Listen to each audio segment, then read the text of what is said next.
आप सबों को जय मसीह की। और मेरे ख्याल से समय हो चला है।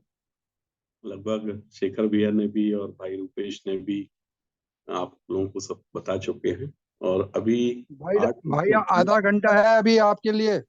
अच्छा अच्छा।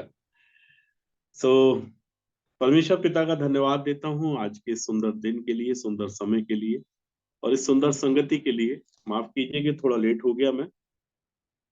थोड़ा व्यक्तिगत काम थे मेरे को। और बड़ी अच्छी बात है जो शेखर भैया ने पिछले दिनों भी रखी और अभी भी आज भी हमें इन सब बातों के विषय में बताया, प्रयास दे रहे हैं। वो चाहते हैं कि कलीसिया इन सब बातों को जाने और समझे।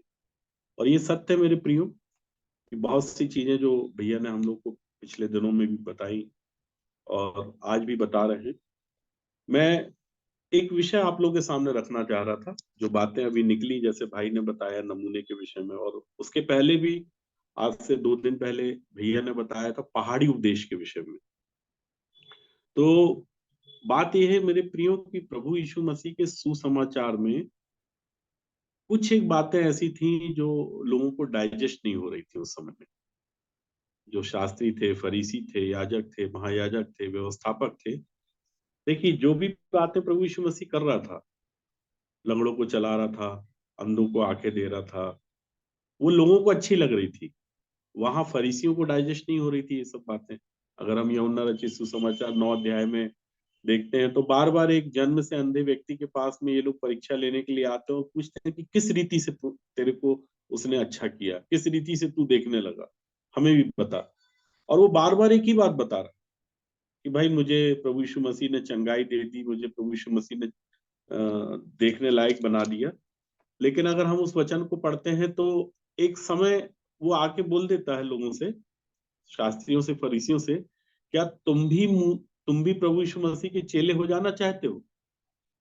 तो वो समय वो कहते हैं कि हम तो मूसा के चेले, मतलब हम यीशु के चेले नहीं बनेंगे। मतलब जो नमूना, जैसा भी भाई रुपेश बता रहा था कि जो नमूना यीशु दिखा रहा है उसके पीछे चलने के लिए लोग तैयार नहीं है। पुराने नियम में जितनी भी आज्ञाएं थी वो मूसा के द्वारा दी गई थी। लेकिन जब हम पुराने नियम की आज्ञाओं को देखते हैं और नए नियम की आज्ञाओं को देखते हैं तो एक वचन हम देखते हैं लूका रचित सुसमाचार उसके 6 अध्याय उसके 27 पद में प्रभु यीशु मसीह कहता है कि मैं तुम सुनने वालों से कहता हूँ। तो प्रभु यीशु मसीह सिर्फ सुनने वालों से ही कहता है, जो उसकी नहीं सुनते उनसे तो वो कहता ही नहीं। और वहां भी उसने जो बातें की वो भी आज्ञा है, उसको भी वो मानने के लिए बोल रहा है। और जब पूरी बातें वो बता चुकता है चेलों से तो कहता है अगर ये बातें तुमने कर ली तो तुम परम प्रधान की संतान ठहरोगे, बोलता है। तो कहने का आशय मेरा प्रियो ये है कि जितनी भी बातें प्रभु यीशु मसीह कर रहा था वो सब चीजें ठीक थी। लोग समझ रहे थे, जान रहे थे, समझ रहे थे, उनको एक्सेप्ट भी कर रहे थे। लेकिन जब प्रभु यीशु मसीह ने भक्ति का संदेश देना चालू किया, अर्थात खरी बातों को देना चालू किया, वो बात डाइजेस्ट नहीं हो पा रही थी लोगों को। खरी बातें अर्थात जैसे हम पहाड़ी उपदेश के विषय में देखते हैं तो पहाड़ी उपदेश 5वां अध्याय, 6वां अध्याय, 7वां अध्याय, ये जो बातें हैं पहाड़ पे रहने वालों के लिए, वो नीचे वालों के लिए नहीं है। क्यों? क्योंकि वहां प्रभु यीशु मसीह बोल रहा था कि अपने शत्रुओं के लिए प्रार्थना करो, जो तुमको सताते हैं उनके लिए ऐसा करो, जो तुमसे उधार ले ले उनसे वापसी की आशा मत करो, जो तुम्हारा छीन ले उनसे मत मांगो। अब ये बातें कैसे पॉसिबल है? तो संसार के लोग इन बातों को नहीं मानते। और मैंने अक्सर देखा है लोगों से जब वो बाइबल पढ़ते हैं, क्योंकि मेरा भी जीवन पहले का जो था कि मैं जब बाइबल को पढ़ता था तो सेंटर से पढ़ता था। सेंटर से पढ़ने का मतलब आप समझते हैं, भजन संहिता और नीति वचन। मतलब मुझे लगता था कि भजन संहिता और नीति वचन के अलावा कुछ भी नहीं। और जो दूसरी बातें पढ़ता था वो बड़ी अजीब लगती थी, क्योंकि बहुत पहले इस विषय को शेखर भाई ने रखे भी थे, शेखर भैया ने, कि कड़वे साग पात के साथ खाना, मेमने का जो मांस है उस कड़वे साग पात के साथ खाना है। अब कड़वा साग पात क्या है तो वो विषय बड़ा हो जाएगा। लेकिन कड़वे साग पात के विषय में बताया कि शोक, विलाप और दुख भरे वचन, इन 3 वचनों के द्वारा एक मनुष्य का उद्धार होगा। तो अगर हमारा अगुआ हमें उद्धार तक लेके जाना चाह रहा है हमको एक तेजस्वी कलीसिया बनाना चाह रहा है, हमें परमेश्वर के सामने खड़े होने के योग्य बना रहा है। तो ये तो परमेश्वर का अनुग्रह है मेरे प्रियो, क्योंकि परमेश्वर स्वयं प्रकाश है और वो ऐसी ज्योति है जो सूर्य से भी अधिक प्रकाशमान है। तो अगर सूर्य के सामने खड़े होना है तो हमें भी सूर्य बनना होगा। सो जब भक्ति का संदेश और खरा वचन जब प्रभु यीशु मसीह के द्वारा दिया गया, तो पब्लिक की तो बात छोड़िए, शास्त्री फरीसियों और याजकों, महायाजकों, व्यवस्थापकों की बात छोड़िए, बाइबल तो हमें इस बात के विषय में बताती कि चेले भी उल्टे फिर गए थे। जब यूहन्ना रचित सुसमाचार 6 अध्याय में प्रभु ने बोलना चालू किया, तो चेले भी उल्टे फिर गए थे। और जब चेले उल्टे फिरे तो उसमें से उनसे 12 चेलों की तरफ भी देखा। जब वो 70 फिर गए तो उसने पतरस के, याकूब, यूहन्ना और भी अन्य चेलों की तरफ देखा और पूछा, क्या तुम भी चले जाना चाहते हो? तब पतरस ने भी हाथ जोड़ के विनती की कि प्रभु, अनंत जीवन की बातें तो तेरे ही पास है, हम कहाँ जाएं, किसके पास जाएं? क्योंकि कुछ लोग इस बात को जान गए थे, समझ गए थे कि अगर अनंत जीवन पाना है और अनंत जीवन की जो अभिलाषा मैं अपने जीवन में करता हूं, अगर उसका कोई मार्ग है, उसका कोई बताने वाला है, उस पर कोई चल के दिखाने वाला है, जिसको नमूना बताया गया, तो वो सिर्फ और सिर्फ प्रभु यीशु मसीह है। हमको दुनिया में कोई नहीं दिखा सकता, कोई नमूना नहीं बता सकता। और अगर हमारे जीवन में भी अगर हमको परमेश्वर ऐसे लोगों को दिखा रहा है जो हमारे आगे आगे चल रहे हैं, जैसे पौलुस ने भी बोला था ना कुरिन्थियों की कलीसिया को कि तुम मेरी सी चाल चलो क्योंकि मैं मसीह की सी चाल चलता हूं। तो अगर हमको नहीं समझ में आ रहा है कि हमको कैसे चलना है, कौन से काम करना है, क्योंकि काम के विषय में जब बाइबल बोलती है ना, तो आज भी लोग फिर वही पुराने नियम की तरफ चले जाते हैं। लेकिन जिस काम के विषय में नए नियम में बताया जा रहा है या समझाया जा रहा है, वो है भले काम, जिसे लूका रचित सुसमाचार 6 अध्याय के 27 पद में प्रभु यीशु मसीह ने चेलों को बताया कि ये काम करना। इफिसियों की पत्री ने पौलुस ने बताया कि तुम ज्योति की अगर संतान हो तो ज्योति के समान काम करो। अर्थात क्या क्या करो? तुम्हारे भीतर भी धीरज होना चाहिए, तुम्हारे भीतर भी नम्रता होना चाहिए, तुम्हारे भीतर भी सहनशीलता होना चाहिए। ये सब बातें हमारे सारे प्रेरितों ने भी बताई, चाहे वो पतरस हो, चाहे वो पौलुस हो, चाहे यूहन्ना हो, याकूब हो, सारे लोगों ने इन विषयों को लिख के दिया।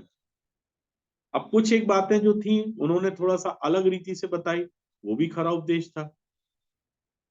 और जब खरे उपदेश की बात आती मेरे प्रियो, मैं दूसरी कलीसियाओं की बात नहीं करता हूं, ये कलीसिया सह सकती है क्योंकि परमेश्वर ने इसको इस योग्य बना दिया है कि वो इन बातों को जान सकते हैं, समझ सकते हैं और वचन के प्रकाश में जो भी अंधकार छुपा हुआ है उनके भीतर, उस अंधकार को भी हम दूर कर सकते हैं। सो परमेश्वर अपने इन वचनों के द्वारा, जो वचन हमें बताए गए हैं, समझाए गए हैं, हमें उन बातों को थाम लेना है, अर्थात उन खरे उपदेशों को थाम लेना है जो थोड़े कड़वे लगते हैं। क्योंकि दवाई जितनी असरदायक रहेगी उतनी वो कड़वी लगेगी। तो कड़वी बातों को भी हमको डाइजेस्ट करना है। अगर हमारे अगुवे, हमारे लोग जो हमारे आगे आगे चल रहे हैं, अगर उन बातों को बता रहे हैं, समझा रहे हैं, तो वहां बुरा मानना नहीं है, क्योंकि प्रेम की रीति पे चलने वाला व्यक्ति कभी बुरा नहीं मानता। बाइबल इस बात के बारे में हमको शिक्षा देती है। जैसे पौलुस ने बताया कि हम स्वर्गदूतों की बोलियां बोल रहे हैं, बहुत अच्छी अच्छी और मीठी मीठी बातें कर रहे हैं, और अगर आपस में प्रेम नहीं रख रहे हैं तो फिर तो हम ठनठनाता हुआ पीतल और झंझनाती हुई झांझ ठहर जाएगी। और फिर उसके बाद उसने बताया था, उस वचन को मैं आपके सामने निकालना चाहूंगा, कुरिन्थियों की पत्री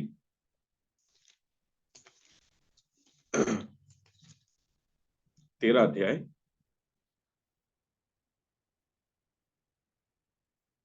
और उसके पहले पद से मैं पढ़ता हूं आपके सामने। यदि मैं मनुष्यों और स्वर्गदूतों की बोलियां बोलूं और प्रेम न रखूं, तो मैं ठनठनाता हुआ पीतल और झनझनाती हुई झांझ हूं। और यदि मैं भविष्यवाणी कर सकूं और सब भेदों और सब प्रकार के ज्ञान को समझूं, और मुझे यहां तक पूरा विश्वास हो कि मैं पहाड़ों को हटा दूं, परंतु प्रेम न रखूं, तो मैं कुछ भी नहीं। यदि मैं अपनी संपूर्ण संपत्ति कंगालों को खिला दूं या अपनी देह जलने के लिए दे दूं और प्रेम न रखूं तो मुझे कुछ भी लाभ नहीं। प्रेम धीरजवंत है।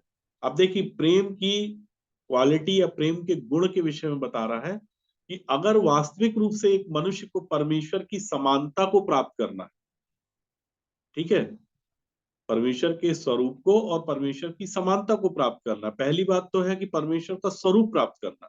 तो परमेश्वर का स्वरूप क्या है? परमेश्वर का स्वरूप क्या है? अगर हम यूहन्ना रचित सुसमाचार उसके 4 अध्याय में देखते हैं तो प्रभु यीशु मसीह ने बताया था कि परमेश्वर क्या है? आत्मा है। तो पहली बात है कि परमेश्वर का स्वरूप है, परमेश्वर आत्मा है। और परमेश्वर की समानता अर्थात परमेश्वर के गुण के विषय में आज पौलुस इस विषय को बता रहा है कि प्रेम धीरजवंत है। प्रेम कोई शब्द नहीं है यहाँ पे, प्रेम एक पर्सनालिटी है। ठीक है, हमारे संसार से, हमारी सांसारिक बातों से ये शब्द आपस में मैच जरूर कर सकते हैं, लेकिन यहां जिस प्रेम के विषय में बता रहा है, जैसा यूहन्ना की पत्री में यूहन्ना ने बताया कि परमेश्वर प्रेम है, तो यहाँ वो परमेश्वर की पर्सनालिटी के विषय में बता रहा है कि परमेश्वर जो है वो धीरजवंत है, प्रेम धीरजवंत है, अर्थात परमेश्वर धीरजवंत है। और परमेश्वर क्या है? कृपालु है। प्रेम कृपालु है अर्थात परमेश्वर कृपालु है। परमेश्वर डाह नहीं करता अर्थात प्रेम डाह नहीं करता। प्रेम अपनी बड़ाई नहीं करता, परमेश्वर अपनी बड़ाई नहीं करता। और प्रेम फूलता नहीं है अर्थात परमेश्वर फूलता नहीं है। परमेश्वर अनरीति नहीं चलता, वह अपनी भलाई नहीं चाहता अर्थात परमेश्वर अपनी भलाई नहीं चाहता। परमेश्वर झुंझलाता नहीं, परमेश्वर बुरा नहीं मानता, परमेश्वर कुकर्म से आनंदित नहीं होता परंतु सत्य से आनंदित होता है। परमेश्वर की ये गुण है, परमेश्वर की ये क्वालिटी है कि परमेश्वर किससे आनंदित होता है? सत्य से आनंदित होता है। और आगे वो बोलता है कि वह सब बातें सह लेता है। कौन सह लेता है? परमेश्वर सह लेता है, प्रेम सह लेता है। प्रेम अर्थात परमेश्वर, जिस प्रेम की बात पौलुस कर रहा है कुरिन्थियों की कलीसिया में, वो प्रेम अर्थात परमेश्वर है, जिसके में विषय में वो बता रहा है कि परमेश्वर सब बातें सह लेता है, सब बातों की प्रतीति करता है, सब बातों की आशा रखता है, सब बातों में धीरज धरता है। और इसी विषय को रखने के बाद पौलुस ने जब इस बात को कलीसिया से कहा तो उसने कहा प्रेम कभी टलता नहीं, अर्थात परमेश्वर कभी नहीं टलता। भविष्यवाणी हो तो समाप्त हो जाएंगी, भाषाएं हो तो जाती रहेंगी, ज्ञान हो तो मिट जाएगा, क्योंकि हमारा ज्ञान अधूरा है और हमारी भविष्यवाणी अधूरी है। परंतु जब सर्व सिद्ध आएगा तो अधूरा मिट जाएगा। जब मैं बालक था तो मैं बालकों के समान बोलता था, बालकों का समन था, बालकों की सी समझ थी, परंतु जब सियाना हो गया तो बालकों की बातें छोड़ दी।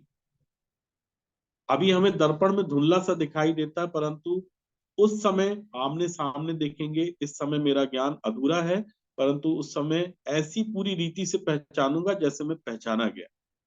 पर अब विश्वास, आशा, प्रेम ये तीनों स्थायी। कौन कौन सी चीज स्थायी है? अब विश्वास, आशा, प्रेम ये तीनों स्थायी हैं, पर इनमें सबसे बड़ा प्रेम है। सबसे बड़ा क्या है? प्रेम है। प्रेम है अर्थात परमेश्वर है। सबसे बड़ा कौन है? परमेश्वर है।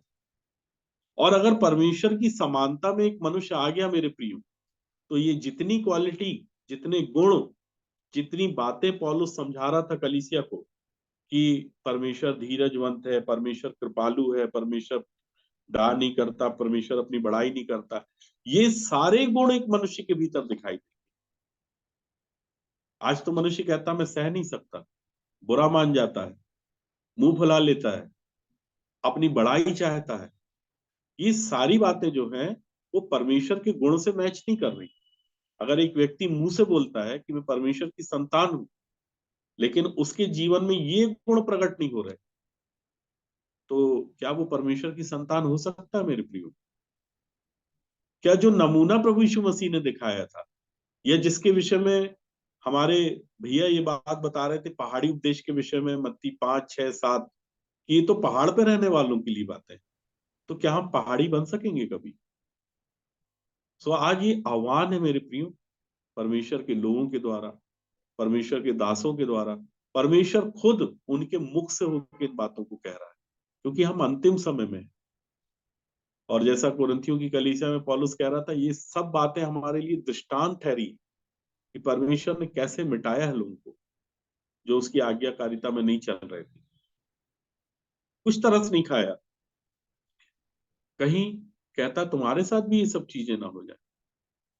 तो मेरे प्रियो, परमेश्वर का वचन बहुत ही गंभीर है।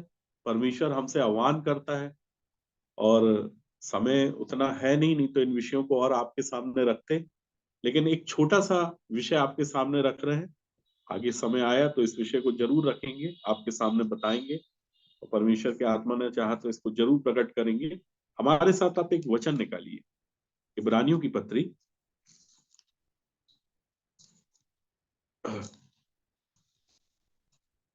उसका 6वां अध्याय।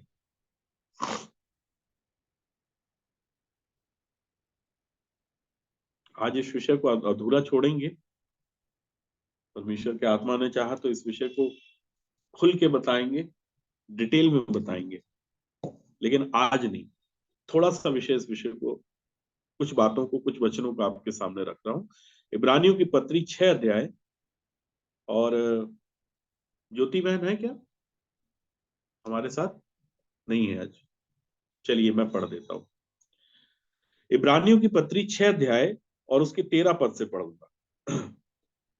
परमेश्वर ने अब्राहम से प्रतिज्ञा करते समय जब शपथ खाने के लिए किसी को अपने से बड़ा ना पाया, तो अपनी ही शपथ खाकर कहा। ध्यान से सुनिएगा इस विषय को, कि जब शपथ खाने के लिए किसी को अपने से बड़ा ना पाया, तो अपनी ही शपथ खाकर कहा, मैं सचमुच तुझे बहुत आशीष दूंगा और तेरी संतान को बढ़ाता जाऊंगा। और इस रीति से उसने धीरज धरकर प्रतिज्ञा की हुई बात की। मनुष्य तो अपने से किसी बड़े की शपथ खाया करते हैं, और उनके हर एक विवाद का फैसला शपथ से पक्का होता है। इसलिए जब परमेश्वर ने प्रतिज्ञा के वारिसों पर और भी साफ रीति से प्रकट करना चाहा कि उसका उद्देश्य बदल नहीं सकता, तो शपथ को बीच में लाया, ताकि दो बेबदल बातों के द्वारा, जिनके विषय में परमेश्वर का झूठा ठहरना अनहोना है, दृढ़ता से हमारा ढांढस बंध जाए। जो शरण लेने को इसलिए दौड़े हैं कि उस आशा को जो सामने रखी हुई है प्राप्त करें। वह आशा वह आशा हमारे प्राण के लिए ऐसा लंगर है जो स्थिर और दृढ़ है और पर्दे के पीछे तक पहुंचाता है। सो मेरे प्रियो, इस विषय को मैंने जैसे आपसे बताया कि मैं इस विषय को आज पूरा कंप्लीट नहीं कर सकता, लेकिन एक बात मैं आपके सामने बताना चाह रहा हूं कि परमेश्वर ने जिस समय अब्राहम को बुलाहट दी थी, ठीक है, उत्पत्ति उसके 12 अध्याय में, तब परमेश्वर ने शपथ नहीं खाया था। ठीक है, परमेश्वर ने उत्पत्ति 12 अध्याय में जो बुलाहट अब्राहम को दी थी, वो आपके सामने मैं पढ़ूंगा कि यहोवा ने अब्राहम से कहा कि अपने देश और अपने कुटुंबियों और अपने पिता के घर को छोड़कर उस देश में चला जा जो मैं तुझे दिखाऊंगा, और मैं तुझसे एक बड़ी जाति बनाऊंगा और तुझे आशीष दूंगा और तेरा नाम महान करूंगा और तू आशीष का मूल होगा। जो तुझे आशीर्वाद दे उन्हें मैं आशीष दूंगा, और जो तुझे कोसे उसे मैं शाप दूंगा, और भूमंडल के सारे कुल तेरे द्वारा आशीष पाएंगे। यहोवा के इस वचन के अनुसार अब्राहम चला और लूत भी उसके संग चला। और जब अब्राहम हरान देश से निकला, उस समय वो 75 वर्ष का था। इस प्रकार अब्राहम अपनी पत्नी सारे और अपने भतीजे लूत को, और जो धन उन्होंने इकट्ठा किया था और जो प्राणी उन्होंने हारान में प्राप्त किए थे, सबको लेकर कनान देश में जाने को निकल चला। और वे कनान देश में आ गए। उस देश के बीच से जाते हुए अब्राम शाकेम में, और जहां मोरे के बांज वृक्ष हैं, पहुंचा। उस समय उस देश में कनानी लोग रहते थे। तब यहोवा ने अब्राम को दर्शन देकर कहा, यह देश मैं तेरे वंश को दूंगा। तो परमेश्वर ने देश बाद में दिखाया, लेकिन अब्राहम को पहले निकल जाने के लिए आज्ञा दी। और अपने पिता के घर से, उस देश से जहां पे वो रहता था। तो मेरे प्रियो, यहाँ पे अगर हम इस वर्णन को देखते हैं जो अब परमेश्वर की ओर से अब्राहम के बुलाए जाने का वर्णन है, यहाँ कहीं भी परमेश्वर ने शपथ नहीं खाया। तो अब इस विषय को हम आने वाले समय में रखेंगे कि परमेश्वर एक व्यक्ति के विषय में कब शपथ खाता है और कैसे शपथ खाता है। देखिए, अगर परमेश्वर ने किसी व्यक्ति के लिए शपथ खा ली मेरे प्रियो, अर्थात उसकी आशीष को देने के लिए, तो परमेश्वर फिर कभी बदल नहीं सकता। ठीक है। कईयों बार परमेश्वर ने बहुत सी बातों को कहने के बाद अपने निर्णय को, अपने डिसीजन को और अपने कहे हुए वचन को बदला है। जैसे योना के समय में आप देखिए, तो योना भी यही बात कह रहा था कि परमेश्वर बदल सकता है, बदल सकता है। लेकिन अगर एक व्यक्ति परमेश्वर की आज्ञा को मान लेता है तो फिर परमेश्वर बदल जाता है, परमेश्वर फिर उस पर दया कर देता है। और भी बहुत सी जगह पे हुआ। लेकिन जहां परमेश्वर की आज्ञा को एक व्यक्ति नहीं मानता और परमेश्वर को ये बात समझ में आ जाती है कि अब ये व्यक्ति मेरी आज्ञाओं पे, मेरी विधियों पे, मेरी रीतियों पे, मेरे नियमों पे नहीं चलेगा, तब परमेश्वर शपथ खाता है। और परमेश्वर आशीष के लिए भी शपथ खाता है और उसको मिटा देने के लिए भी शपथ खा लेता है। सो आने वाले समय में हम इन विषयों पे अध्ययन करेंगे। अभी समय हो चला है, इसलिए इन विषयों को अभी आपके सामने नहीं रखता। लेकिन कैसे परमेश्वर की प्रतिज्ञा अटल होती है और अटल होने के पीछे हमेशा उसकी शपथ होती है मेरे प्रियो। सो मैं चाहता हूं कि आने वाले समय में हम लोगों के द्वारा, हम लोगों के लिए परमेश्वर शपथ खाए, ताकि ये जितने भी लोग संगति में प्रतिदिन जुड़ते हैं, ये परमेश्वर की समानता को, उसके स्वरूप को पूरी तरह से प्राप्त करने पाए, ताकि ये सब लोग, हम उन लोगों के लिए आदर्श ठहरने पाए जो परमेश्वर को खोज रहे हैं, जो परमेश्वर के पीछे चलना चाह रहे हैं और बहुत से कारणों से वो लोगों के द्वारा ठोकरें खा रहे हैं। सो मेरे प्रियो, परमेश्वर इन सब विषयों के द्वारा, इन सब वचनों के द्वारा हमें आशीषित करे। और मैं समझ रहा हूं कि समय हो चुका है और इसके पहले हमें हमारे प्रियो ने सब बातों को बताया है, समझाया है, हम उन पे मनन करें। और जैसा कि मैं पहले भी बोल रहा था कि मधु जरूरत से ज्यादा नहीं खाना चाहिए, उतना ही खाएं जितना हम लोग डाइजेस्ट कर सकते हैं। सो आज के लिए हमारे पास जो वचन मिला हुआ है उससे हम मनन करें कल तक, और परमेश्वर ने चाहा तो इन विषयों को आने वाले समय में आपके सामने रखेंगे।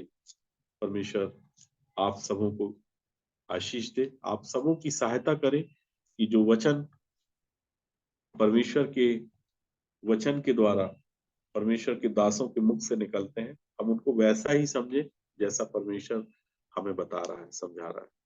सो आप सबों को मेरा प्रेम भरा नमस्कार। जय मसीह की। आगे का भाग जो भी आज लीड कर रहा है उसके हाथ में देता हूँ। परमेश्वर पिता का धन्यवाद देते हैं आपका जो कि ये भी इन वचनों के द्वारा उन्होंने हम सबकी सहायता की है। सो अभी अवसर है कि हम अंतिम प्रार्थना करेंगे, और यदि आप में से कोई प्रार्थना में अगुवाई करना चाहते हैं तो आप प्रार्थना कर सकते हैं। आइए हम प्रार्थना करेंगे। धन्यवाद धन्यवाद धन्यवाद धन्यवाद देते हैं सारी आशीषों के देने वाले स्वर्गीय पिता। बड़ी ही दीनता और बड़ी ही नम्रता के साथ आपके चरणों में आता हूँ। सनातन, विराट, अद्वैत, आसीमित, सर्वशक्तिमान परमेश्वर पिता, इस पूरी सृष्टि को बनाने वाले, हम सबको बनाने वाले पिताजी, आपकी महिमा का बखान हम किस तरह से करें, ये बात शब्दों में व्यक्त करना बहुत कठिन है पिताजी। सचमुच में पिता, आपने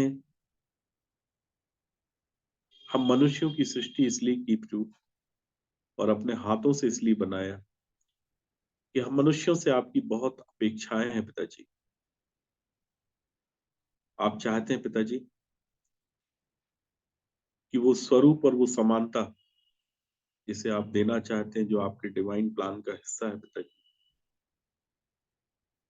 जिसे आपने दिया भी पिता, अर्थात स्वरूप को, और वो स्वरूप भी पिता परमेश्वर हम सबका खो गया। क्योंकि उस आत्मिक स्वरूप को, अर्थात परमेश्वर आत्मा है और आपने वो आत्मा अर्थात वो स्वरूप हमें प्रदान किया, लेकिन दुष्ट ने उस स्वरूप को पिता परमेश्वर छीन लिया। इसलिए कोई भी मनुष्य आज की स्थिति परिस्थिति में, आज के समय में आत्मा नहीं है, वरन वो शरीर में कन्वर्ट हो चुका है।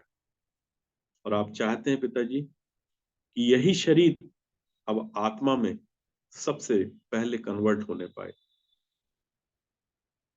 और इसी विशेष उद्देश्य को देने के लिए प्रभु यीशु मसीह इस पृथ्वी पर आए। और वो चाहते हैं कि हर एक मनुष्य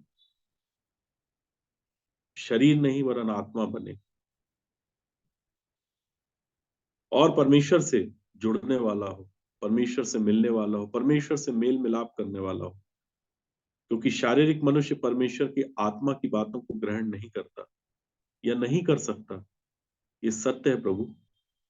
लेकिन वह हर एक व्यक्ति जो आत्मा बन गया है पिताजी, जिसने स्वरूप को प्राप्त कर लिया, वो आपकी बातों को अपने जीवन में ग्रहण कर सकता है पिता। वह उन बातों को पिता जिन्हें आंख ने नहीं देखा, जिन्हें कान ने नहीं सुना, जो मनुष्य के चित्त में नहीं चढ़ी, वो उसी के लिए तैयार की।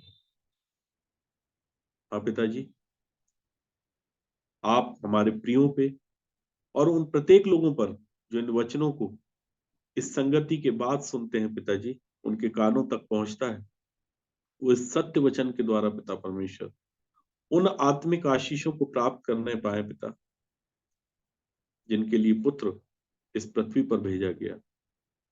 हाँ पिताजी, हम ज्योति के फल बनने पाए पिताजी, ताकि हमारे जीवन से हर एक वो भले काम प्रकट होने पाए पिताजी, जो कि आपकी पहचान को हर एक मनुष्य पर प्रकट करने पाए।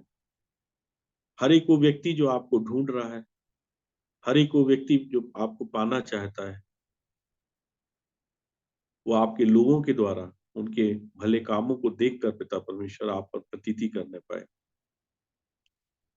ठीक उसी तरह से पिताजी, जैसा कि आपका वचन बताता है कि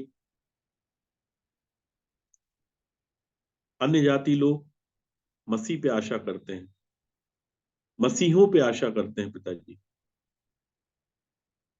और परमेश्वर को प्रकट करने के लिए, परमेश्वर की दया को, उसके अनुग्रह को, उसकी कृपा को दिखाने के लिए मसीह भी खतना वालों का, खतना रहितों का सेवक बन गया। सो पिताजी, हम भी इन बातों को जानने और समझने पाए, ताकि हमारे जीवन से अर्थात हमारे भले कामों के द्वारा हम आपकी महिमा करने पाए पिताजी। और जैसा याकूब कहता है कि तू अपना विश्वास कर्म बिना दिखा, मैं अपने काम के द्वारा अपना विश्वास दिखाना चाहता हूँ या दिखाता हूँ। तो पिताजी, वो जीवन में हमारे डिस्प्ले हो जाना चाहिए, वो दिखना चाहिए पिताजी। आपकी यही आशा है, आपकी यही मंशा है पिताजी। सो पिता, इस पवित्र संगति के द्वारा, हमारे लोगों के द्वारा पिताजी, ये हर एक बात पिता परमेश्वर लोग जाने और समझें, और जिन बातों को वो अपने जीवन में पूरा नहीं कर सकते, उसके लिए आप उनकी सहायता करेंगे। हाँ पिता, कुछ प्रयास हमारी तरफ से होते हैं और कुछ अनुग्रह आपकी ओर से हमें मिलता है। जैसा कि हमने पिछले दिनों में देखा, जाना, समझा, हमें अलग अलग उदाहरणों से ये बात बताया गया कि ग्रेस या अनुग्रह अगर हमको अपने जीवन में चाहिए, तो हम अपनी तरफ से प्रयास तो करें, तब आपका अनुग्रह अर्थात वो ग्रेस हमको मिलेगा। पिताजी, अगर हमारा जीवन ही खाली है, तो आप कैसे हमको ग्रेस देंगे, कैसे आपका अनुग्रह हमारे जीवन में आने पाएगा पिताजी। सो पिता, हम जानते हैं कि हमारे उन लोगों ने पिता परमेश्वर, जिन्होंने इन पवित्र वचनों को अर्थात सत्य वचनों को, उन खरी शिक्षाओं को हमारे जीवन में लेकर आया, उन्होंने बहुत परिश्रम किया है पिताजी। उनके परिश्रम का फल व्यर्थ जाया ना हो पिताजी, वरन जितने लोगों तक ये सुसमाचार, ये संगति, YouTube के माध्यम से जाती है पिताजी, वो बहुत से लोग इन बातों के द्वारा आशीषित होने पाए पिता। इस विनती और प्रार्थना को मैं मेरे उद्धारकर्ता, मेरे प्राणों के स्वामी प्रभु यीशु मसीह के नाम से मांग लेता हूँ, सुनिए और दया से कबूल कीजिए। आमीन। आमीन आमीन। आमीन यीशु, धन्यवाद यीशु।